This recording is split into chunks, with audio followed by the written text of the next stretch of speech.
Hi, welcome to another episode of Cold Fusion. Did President Bill Clinton sell out America's economic future? Let's see. In the mid-90s, America seemed unstoppable. The US economy flourished, inflation and unemployment were low, budgets were balanced, and crime was falling. In the 90s, America really was the place to be. Then, with just one signature in 2000, President Bill Clinton changed everything. China received permanent trade status and an entry into the World Trade Organization, or WTO. With a stroke of his pen, China would be brought into the rest of the global economy, free to trade with the world with little to no barriers. But this also meant that the US couldn't bully China. They couldn't threaten them with economic restrictions for Tibetan human rights violations or aggressive moves against Taiwan, as mentioned by this 1999 New York Times article. At this time, it was all about influencing China through positive economic means rather than punishment. On that fateful day, Bill Clinton would state, "We continue to have serious disagreements with China on human rights, on proliferation and other issues. We'll continue to press our views and protect our interests. This deal will not change China or our relationship with China overnight. Bringing China into the WTO is a win-win decision. It will protect our prosperity and it will promote the right kind of change in China." On the surface, it made sense. Why should China be exempt from the global economy? It would even mean cheaper products for American consumers. But even at the time, there were voices of dissent within America. The people that could see what this deal meant were furious, and it culminated in the famous Battle of Seattle of 1999. The whole world is watching! The whole world is watching! The whole world is watching! 5 days, 60,000 people, tear gas, rubber bullets, broken windows, police brutality, and millions of dollars in property damages. Until the WTO demonstrations in Seattle, thousands of anti-globalization demonstrators blocked the streets around the convention center, and things escalated quickly. A small group of disruptive protesters would not consult with the police. Seattle really, to me, marked the beginning of a whole new era in the way police dealt with protests. Over the next 25 years, a set of dominoes would fall. The very economic fabric of America and the world would be changed forever. In many ways, it planted the seeds of today's chaotic trade war and devastated whole communities across the Midwest and South of America. But back in the year 2000, the deal looked great. A plan for a globalized economy had finally come true. But the thing was, it was less of a plan and more of an experiment. And now, we're finally starting to see the results. You are watching ColdFusion TV.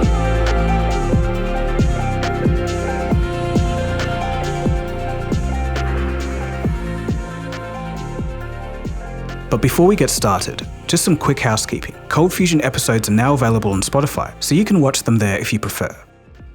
After the Second World War, the US was the undisputed king of production. By 1945, more steel was produced in the state of Pennsylvania alone than Germany and Japan combined. For the next few decades, the US were the manufacturers of the world. By the 90s, some American jobs did start leaving to Asia, but China was a small fry, only producing 3 to 4% of the world's factory output. But then things would change. After a series of internal economic reforms, China was about to grow rapidly. By 1996, they were outproducing both Italy and France. Germany would be swallowed in 2001, and the growth of China couldn't be ignored. As the 20th century closed, optimism about globalization peaked. World leaders believed removing barriers to trade would foster global stability and wealth. President Bill Clinton championed integrating China into the World Trade Organization, arguing it would democratize China and benefit American businesses by opening vast new markets.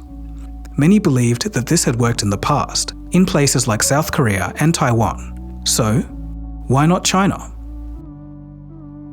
Our products will gain better access to China's market in every sector, from agriculture to telecommunications to automobiles. But China gains no new market access to the United States. In 1945, when the war was over, 23 countries came together with an agreement to establish a sort of referee to make sure countries shared their goods in a fair and even manner. This referee would eventually become the World Trade Organization. In the decades that followed, tariffs, which often exceeded 40% before the WTO, gradually reduced. global powers hoped to prevent the kind of economic isolation that led to the Great Depression and hence World War II. So Clinton inherited a post-World War II vision of global trade built around big institutions and everyone playing by the rules. Integrating China was his final step, a gamble aimed at democratizing a growing power. But critics warned from day one that Clinton's optimism might blind him to the reality of global economics. But once signed, the decision entwined the US and China's economies. The nations were now conjoined economic twins. The result played out right in front of our eyes. Now with China in the mix, world trade flipped on its head. America was transformed from a manufacturing powerhouse into a consumer-dependent nation. China was driving America's consumption with a sea of manufactured goods. Americans, however, did enjoy cheaper goods for a while, but what was the long-term cost? Labor unions, economists, and members of Congress warned Clinton that American manufacturers would not be able to compete with China. They pointed out that this would cost American jobs. They stressed that China had no real labor standards. But the deal went forward anyway. On October 10, 2000, Clinton signed the United States-China Relations Act. Unfortunately for many, all of those fears were quickly proven right. What was initially celebrated as a diplomatic and economic triumph has aged into one of the most consequential and divisive decisions of modern American history. Clinton's signature almost immediately triggered an economic migration. American companies rushed overseas, particularly to China. The attraction of significantly cheaper labor was too strong to resist. What company could resist cutting production costs by more than half?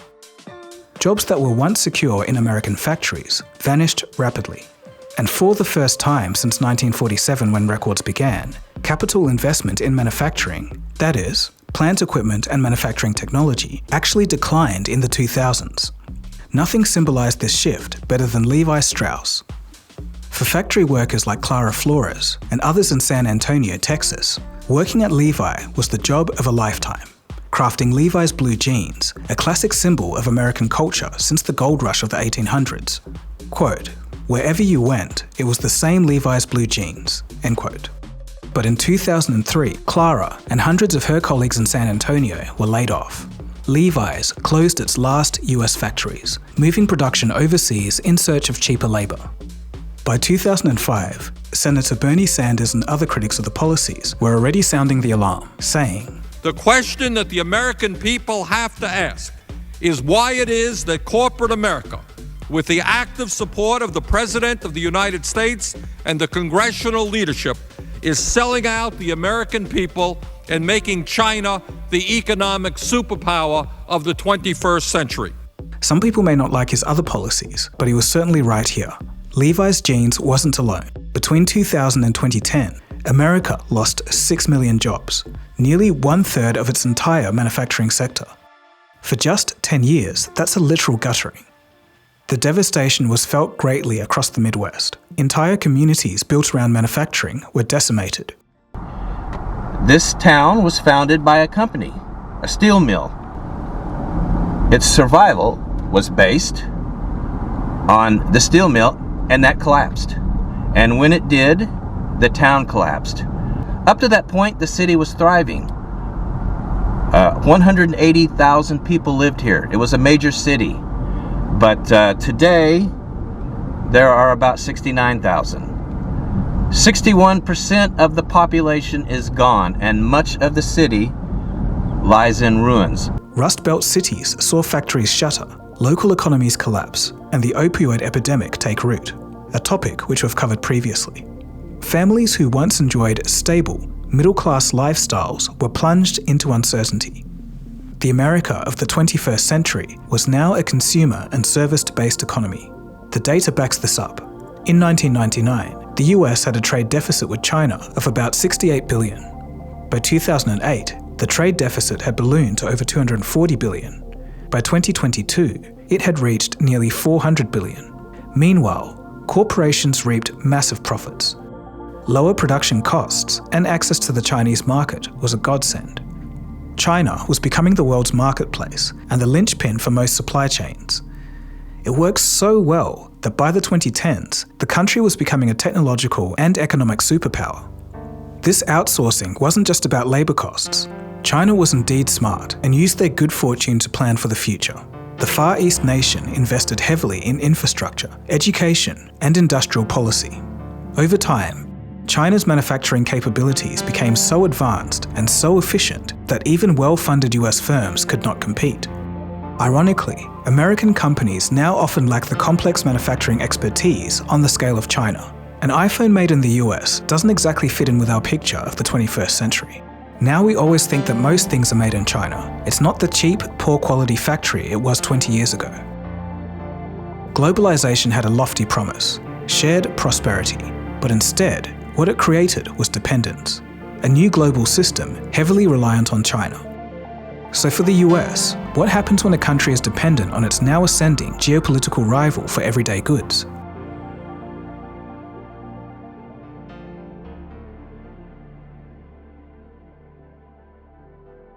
Today, America is stuck with Clinton's legacy, a giant trade deficit, a fragile economy, and rising tensions with China. Clinton's gamble effectively hollowed out America's manufacturing base and eroded the middle class. The manufacturing jobs before China's takeover used to pay decently with a lower barrier to entry. Now, services make up 80% of the American economy. The wages in service job fields can vary wildly.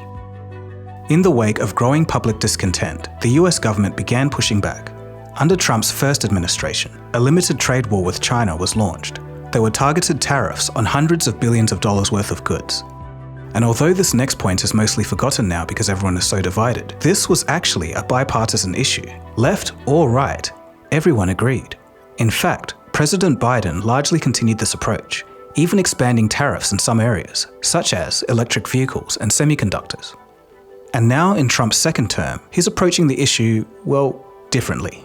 Like a bull in a china shop, he introduced chaotic and sweeping tariffs across the globe, but particularly against China. The aim was to make Chinese imports more expensive, to give American companies a helping hand in the market. As we all know, the consequences have been dramatic. Aside from the uncertainty, the main problem is that a lot of goods touch China in some way. So if the tariffs do stick, American consumers will have to pay higher prices for everyday goods. Basically, the reverse of what happened with Clinton.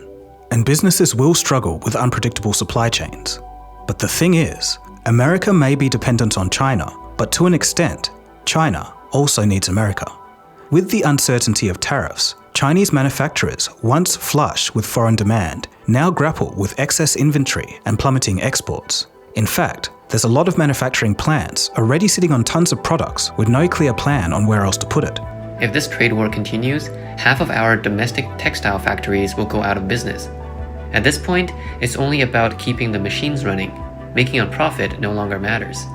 No one knows when this war will end. Senior economists say that China has to search for smaller markets. However, that's easier said than done. He believes that China's industrial sector will feel the most significant downward pressure on prices.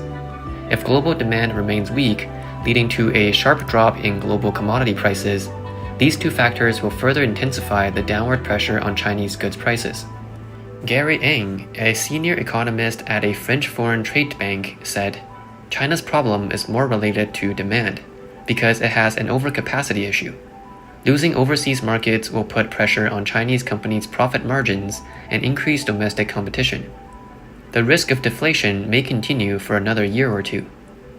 This means that the CCP's countermeasures are essentially ineffective and are only worsening the ongoing deflation, which is deepening Beijing's long-standing economic dilemma. Domestic demand is weak, and industrial overcapacity has led companies to engage in fierce price wars to secure orders.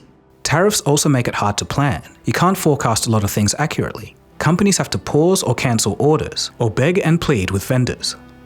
The US and China are now stuck in a mutually destructive loop.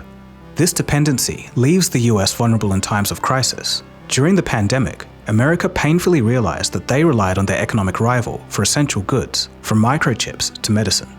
America has made some strides to bring the highest tech chip manufacturing back to the States, but it's still early days. And then there's the intellectual property theft. Apparently, it's rampant. William Ivania, director of the National Counterintelligence and Security Center, has gone on record saying, quote, "We've never seen the likes of economic espionage that we've seen in the past 24 months, and a majority of that has come from the Communist Party of China." But the bottom line is that neither country can easily untangle itself without causing massive disruptions. And yet, political pressure in both nations continues pushing towards decoupling, dragging the global economy into uncertainty. Initially, Clinton's policy delivered real benefits. Consumers enjoyed lower prices on everything from electronics to clothing. Inflation stayed low for years. American companies gained unprecedented access to new, massive markets in China. American farmers boosted agricultural exports to China dramatically, increasing by 700% from 2000 to 2017. This directly benefited rural communities. Yet beneath these immediate gains lurked devastating long-term damage. Massive job losses, industries moving out, and a dangerous dependency. Although the truth is even more nuanced, manufacturing regions in the Midwest were indeed destroyed, but some data suggest that the effect of China's manufacturing on the USA ended in 2010, and the trend no longer continues. If anything, the 2008 crisis did nearly as much damage as China's competition did. Critics say that Clinton's gamble was naive and economically devastating. It made America dependent on China, but there's something that people forget. Remember those agricultural exports to China we just talked about? Well, in the last fiscal year, the United States exported around $25.7 billion worth of agricultural products to China. In other words, China still heavily relies on the US to feed its people. They've managed to gain large quantities of food like soy from countries like South America, primarily Brazil. But currently, if this fight continues, the long-term sustainability is in question. Could China fight long-term without potentially starving its people? In all of this, it's important to recognize that Clinton wasn't alone. Every administration since, both Republican and Democrat, chose to maintain these policies. Short-term benefits like low prices and market stability were politically and economically attractive. America as a whole has lacked a coherent national strategy to support displaced workers or rebuild manufacturing for decades. These problems were perpetually swept under the rug. In that sense, the real problem wasn't Clinton's decision, but the management of what came after it. So, did Bill Clinton irreversibly change America's economic future? In some very clear ways, yes. And in other ways, not exactly. The politicians after Clinton have blame as well. But today, as trade tensions mount, this question remains critically relevant. It forces us to reconsider the delicate balance between global cooperation and economic independence. The choices made today will shape whether America continues down this path of dependency or charts a new course towards a sustainable, sovereign, economic power.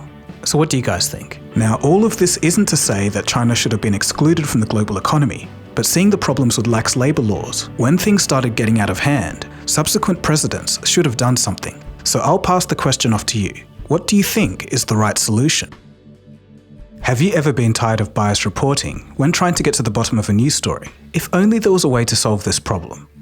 Well, today's sponsor, Ground News, is doing just that. Ground News is a website and app developed by a former NASA engineer. She was on a mission to give readers an easy, data-driven, objective way to read the news. Using this story of tariffs being blocked in court as unlawful, the left tends to use language like unconstitutional rampage, while the right's language is more resolute. Language such as prepared. There's also a difference in how both sides interpret the tariff's economic impact. The left centers on small business struggles, while the right emphasizes legal authority, ongoing policy efforts, and even discusses the potential compensation, which the left never did. Scrolling down, I can compare every single article on the topic with convenient tags. Tags that show me context about the source, like how factual it is, and who owns it. Ground News' blind spot feed is also great. This shows you stories that have been underreported by one side of the political spectrum. For example, if you're on the left, you may have missed this story about Apple losing in German court, opening them up to tighter control by the German government. So, Ground News is a fantastic tool for getting international views, shifting through misinformation, and identifying bias. They provide you all the tools you need to be a critical thinker. Today, Ground News is offering 40% off their Vantage subscription. This comes with a feature called My News Bias, so you can even track your news viewing habits over time. To get started, go to ground.news/ColdFusion. Anyway, that's about it from me. If you did like this episode, feel free to watch anything else on ColdFusion. There's plenty of other interesting stuff here on science, technology, and business. Okay, so my name is Dagogo, and you've been watching ColdFusion, and I'll catch you again soon for the next episode. Cheers, guys. Have a good one.